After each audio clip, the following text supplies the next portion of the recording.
tous, je suis très heureuse d'être ici. On va lancer une vidéo, s'il vous plaît.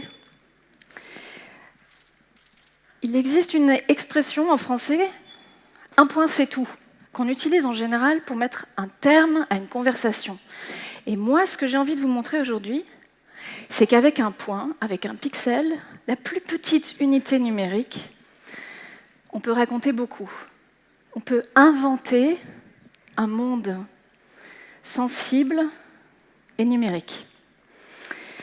Alors moi, je suis artiste, plasticienne, je suis graphiste, scénographe. Et ce qui me passionne, c'est de créer des espaces tangibles, chargés d'imaginaire, mais uniquement avec des images évanescentes. Mon partenaire, Adrien Mando, lui, de son côté, au départ, il est jongleur et informaticien.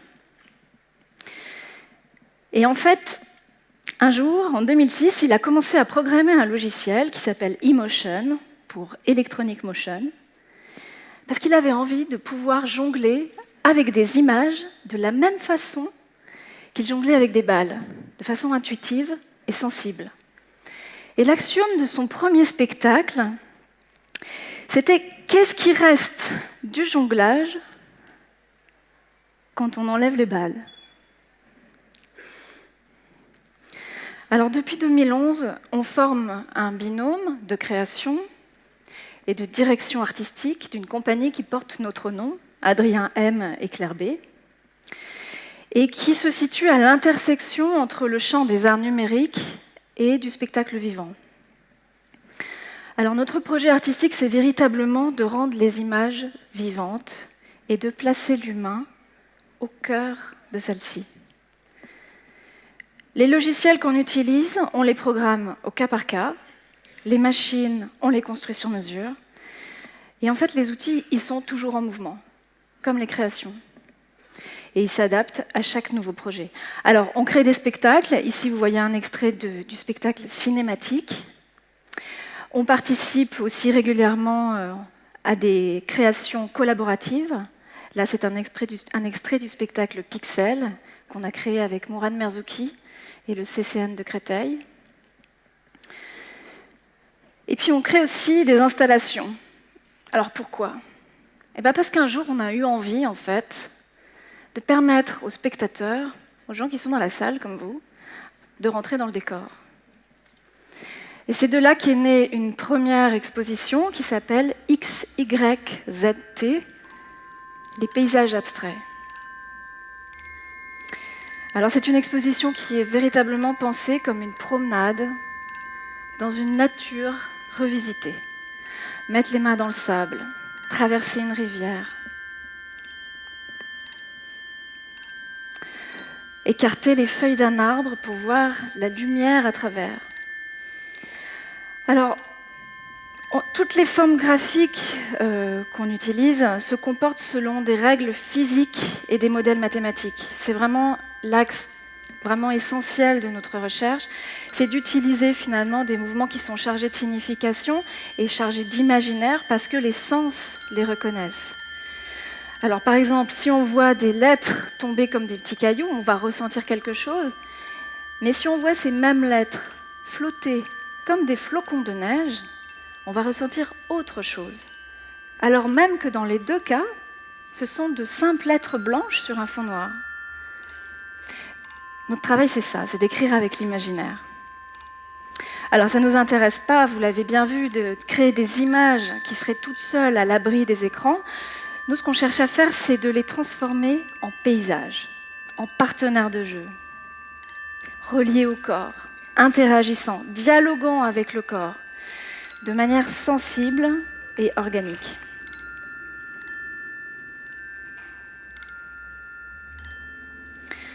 Donc il n'y a aucune vidéo enregistrée, évidemment, encore moins d'effets de post-production. Tout ce que le spectateur ou le visiteur voit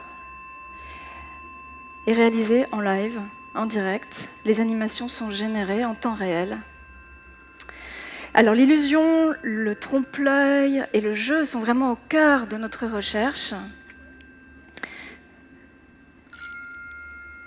Et ça a été également le nœud de la rencontre avec l'équipe de Pixel et les danseurs hip-hop qui habitent ce spectacle, dans lequel on a mêlé nos images et leurs possibilités extraordinaires et les infinies possibilités du corps des danseurs hip-hop.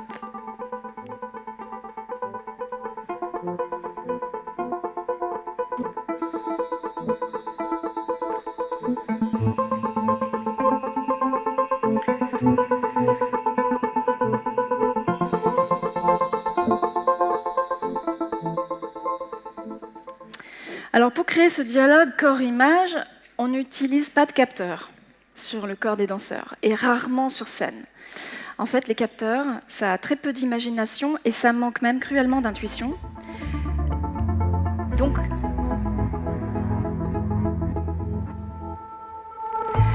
on anime en fait les images en même temps qu'on regarde les danseurs.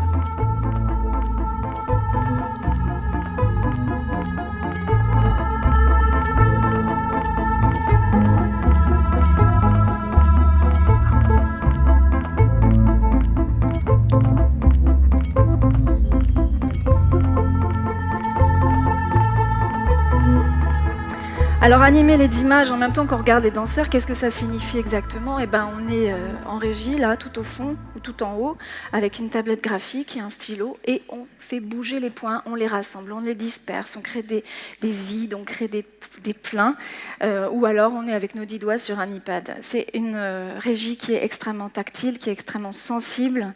On a vraiment l'impression finalement de danser ensemble.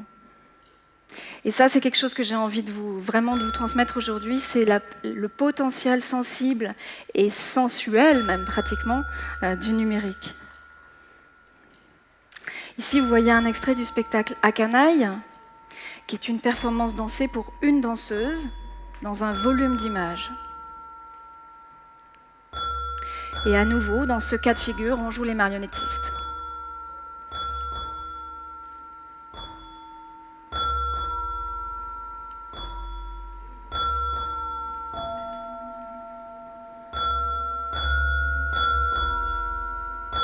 C'est une performance à la fin de laquelle on invite les spectateurs à rentrer à l'intérieur de la boîte pour justement interagir avec le système. Alors on vient juste de rajouter à notre panel d'outils le Leap Motion, qui est une petite caméra et qui offre la possibilité vraiment de faire le chef d'orchestre virtuel. On aime toujours mêler une sensibilité manuelle aux outils high-tech. Et on assume complètement une sorte d'artisanat, finalement.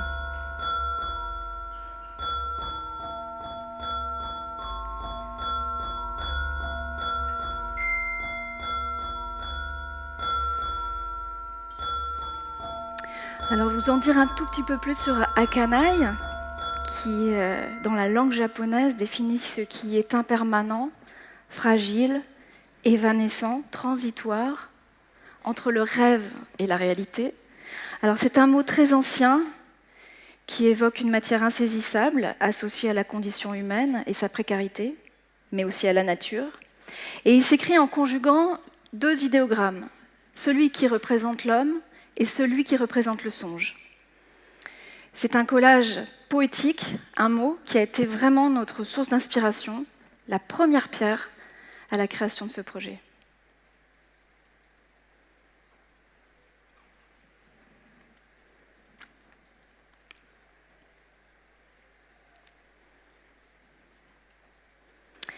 En ce moment, on est absorbé et fasciné par un sujet qui est à la mode, dont on a entendu parler déjà dans les précédentes interventions, la réalité virtuelle.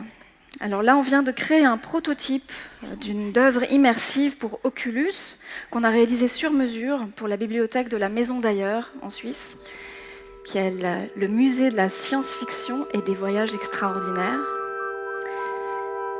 Donc là, la petite caméra Leap Motion dont je viens de vous parler avant, elle est collée sur le casque Oculus et elle permet de visualiser ses mains dans le monde modélisé afin de renforcer la sensation qu'on appartient à ce monde-là.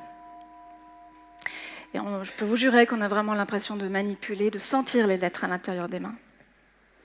Une autre expérience qu'on est en train de mener en réalité augmentée, et je vois que la Journée de la femme digitale a aussi développé une petite application avec le même dispositif. Il s'agit d'une série de dessins qu'on réalise dans le cadre d'un livre. Et dans ce cas-là, le téléphone et la tablette vont vraiment venir jouer le rôle de fenêtre, en fait, sur une autre réalité qui vient se combiner, qui vient s'ajouter à la réalité physique pour former un tout. J'insiste vraiment sur cette notion de tout. Nous, la question du dialogue et de la coïncidence entre réel et virtuel est fondamentale. On a vraiment envie qu'ils racontent une seule et même histoire. Et là, on a essayé de transposer à l'échelle de la page ce qu'on développe en fait dans les spectacles et dans les installations, afin d'offrir finalement un spectacle pour un lecteur. Donc nos axes vraiment de recherche, si je dois les resynthétiser, c'est donc le mariage du digital et du matériel, la création en temps réel pour garder l'excitation et la fragilité du vivant, pour le meilleur et pour le pire, parce que des fois ça ne marche pas aussi, et c'est ça qui rend aussi les choses belles. Et puis je dirais aussi, pour terminer, que le minimalisme, l'abstraction sont des composantes importantes de notre projet. On utilise, vous avez vu, que des lettres, des lignes, à la limite des grilles, mais c'est déjà un peu élaboré, en noir et blanc. Et on compte en fait sur la puissance de l'imaginaire du spectateur pour raconter quelque chose. Pour terminer, je voulais vous montrer quelques images de notre dernier spectacle qu'on a créé il y a une paire de mois, qui s'appelle Le mouvement de l'air. Dans ce spectacle, on a vraiment cherché à donner corps à l'imperceptible, à rendre visible l'invisible d'un mouvement d'air, dans ses trajectoires aux nuances infinies, un imaginaire qui varie du plus doux et plus lent au plus vif et transparent, du plus puissant au plus subtil, dans une tension entre le rêve de vol et l'angoisse de chute.